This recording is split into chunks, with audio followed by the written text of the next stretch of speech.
որտեղ 25-օրյա վարժական հավաքները ոչ թե վարժական հավաքներ են, ինչպես ձևակերպված է օրենքը, այսպես սիրուն վարժական հավաք, այլ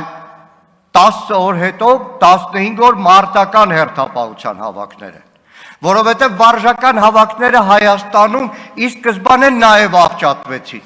որտեղ վարժական հավաքների անվան տակ քաղաքական նպատակներով, տասնյակներով մարդիկ զորակոչվեցին Անդրանիկ Քոչարյանի կոչով, հիշում եք հայտնի դեպքերը, որովհետև պրոբլեմ կա, որտեղ գյուղից վարժական հավաքների շատ ավելի պարտաճանաչ են գնում, քան Երևանի։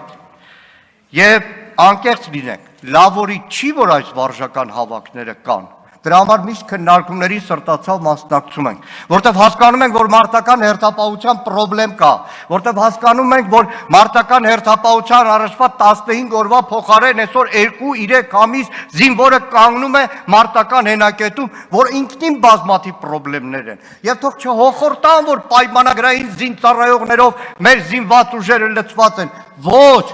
վարժական հավաքները բացը լրացնելու համար է։ Վաղը եթե թիվը չհերիքեց մարտական հերթապահության, ավելի շատ մարդ են տանելու վարժական հավաքների։ Բայց այդ բոլոր պրոբլեմները չլուծած,